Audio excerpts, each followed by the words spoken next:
আমাদের দেশে কোনো একটা ট্রেন্ডিং শুরু হলে সবাই ওইটার প্রতি খুব আকৃষ্ট হয়ে যায়। সস্তায় আমরা যখন আকৃষ্ট হই তখন নানা ধরনের অঘটন কিন্তু আমাদের দেশে ঘটে। এটা বিগত অনেক সময় ঘটেছে। ইউটিউব জুড়ে সান্ডা নিয়ে অনেকে অনেক প্রশ্ন করছেন, এ জাতীয় অনেক ভিডিও রয়েছে। মরুর দেশে পাওয়া যায় যে সান্ডা, এটা আসলে দেখতে কেমন? সান্ডা খাওয়া হালাল নাকি হারাম? অত্যন্ত গুরুত্বপূর্ণ। যেমন সান্ডা তো আসলে মরুভূমিতে খুব একেবারে হাতের নাগালে পাওয়া যায় না। খুবই দুর্লভ প্রজাতির এই তৃণভোজী এই প্রাণী সান্ডা, যেটা আসলে লতা পাতা এগুলো খেয়ে বেঁচে থাকে, ঘাস খেয়ে বেঁচে থাকে। খুবই সামান্য পানি একেবারে খায় না। যখন তাকে ধরার জন্য যায় তখন সামান্য পানি, যদি সে তখন খুব তৃষ্ণার্ত হয় তখন সামান্য একটু পানি খেয়ে নেয়। এই সান্ডাটা নবী করিম সাল্লাল্লাহু আলাইহি ওয়াসাল্লামের জামানায় সাহাবায়ে কেরাম সান্ডা খাচ্ছিলেন। নবীজির সামনে উপস্থাপন করা হয়, নবীজি খায়নি, তবে নবীজি নিষেধ করেনি।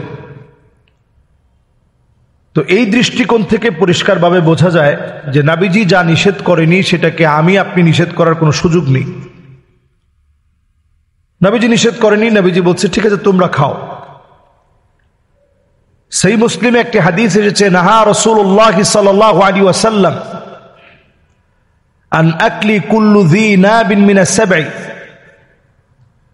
নবী করিম সাল্লাল্লাহু আলাইহি সাল্লাম নখ বিশিষ্ট, খোর বিশিষ্ট, যেগুলো হিংস্রতার সাথে মানুষকে আক্রমণ করতে আসে, এগুলোকে খেতে নবী করিম সাল্লাল্লাহু আলাইহি সাল্লাম এই জাতীয় প্রাণী খেতে নিষেধ করেছেন। সহিহ মুসলিমের এই হাদিসটি অনুযায়ী আসলে অনেকে সান্ডাকে, হানাফি মাযহাবের ফতোয়া হচ্ছে যে এটাও যেহেতু মানুষকে অন্তত ক্ষিপ্রতার সাথে আক্রমণ করতে আসে, আপনি দেখবেন ফুসফুস করে আওয়াজ করে, এজন্য হানাফি মাযহাবের ফতোয়ায় এটা খাওয়াকে পছন্দনীয় মনে করা হয় না। অন্যান্য মাযহাব অনুযায়ী এটার ব্যাপারে তারা নিষেধ করে না। তো এই দৃষ্টিকোণ থেকে আরব দেশে যে সান্ডা খাওয়া হয়, বিপত্তি ঘটেছে এইখানে যে একজন সান্ডা আনতে বলেছে, সেখানে গুইসাপ নিয়ে আসা হয়েছে। গুইসাপের ঠোঁটের মধ্যে, মুখের ভিতরে এক প্রকারের লালা আছে যেটা চরম বিষাক্ত, এবং গুইসাপ লালা ছিটিয়ে দিতে পারে। যদি সে প্রচন্ড ভয় পেয়ে যায় এবং মনে করে যে আমাকে যে কোনো সময় আক্রমণ করা হবে, তখন এই বিষাক্ত লালা ছিটিয়ে দেওয়ার মধ্য দিয়ে আপনি কিন্তু ক্ষতিগ্রস্ত হবেন এবং আপনি এই বিষক্রিয়ায় নানাভাবে আপনার প্রাণ চলে যেতে পারে। এই জন্য গুইসাপ আর সান্ডা একেবারেই এক না। সান্ডা খুবই শান্তশিষ্ট, একটা খুবই নিরীহ, গুইসাপও নিরীহ, কিন্তু গুইসাপের খাবারের প্রকৃতি আর সান্ডার খাবারের প্রকৃতি ভিন্ন। গুইসাপ হচ্ছে মরা মুরগি, মরা ছোট ছোট কোনো কীটপতঙ্গ, এমনকি ডিম, সাপের ডিম পর্যন্ত সে খেতে পারে। আর সেখানে সান্ডা হচ্ছে শুধু লতা পাতা গাছ, এই ছোট ছোট লতা পাতা খেয়ে বেঁচে থাকে, এবং বসবাসের প্রকৃতিও সম্পূর্ণ ভিন্ন। ওইটা হচ্ছে পাহাড় পর্বতে, মরুময় বেষ্টিত, পাথরের পাহাড় বেষ্টিত জায়গায় ছোট্ট একটা গর্তের ভিতরে লুকিয়ে থাকে। তো আরাবিয়ানরা তখন সেখানে পানি আর পানি ঢালতে থাকে, বিরাট বিরাট পানি নিয়ে যায়। তো সেখানে পানি ঢালতে থাকে, তো যেহেতু পানি সহ্য করতে পারে না সান্ডা, সে উপরের দিকে উঠে আসে এবং একটা পর্যায়ে তাকে ধরা হয়।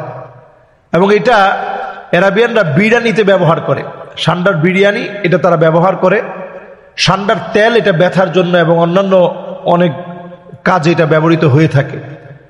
মূলত এটাকে অনেকে খুব উপকারী বলে মনে করে এবং খায়, যে সান্ডার তেল এটা শারীরিক সক্ষমতার জন্য অনেক বেশি জরুরি, পুরুষের শারীরিক সক্ষমতার জন্য জরুরি।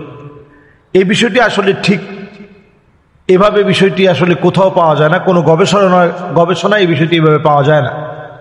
সান্ডাটা মূলত অত্যন্ত চর্বিযুক্ত একটা প্রাণী। এই চর্বিযুক্ত এই প্রাণীটা বেশি খেলে মানুষের ফ্যাটি লিভার হবে এবং নানাভাবে এই ফ্যাটি লিভারের কারণে আপনি অসুস্থ হবেন।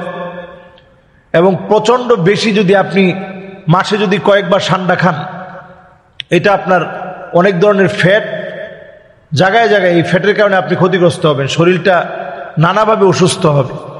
তো এটা পরিষ্কার বিষয় যে এই ঠান্ডা, এটার ভিতরে আমরা যেটা মনে করে আরাবিয়ানরা খেয়ে থাকে অথবা যেটা আমরা মনে করে থাকি, বিষয়টা কিন্তু আদৌ এমন না। আল্লাহ আমাদেরকে বোঝার তৌফিক দান।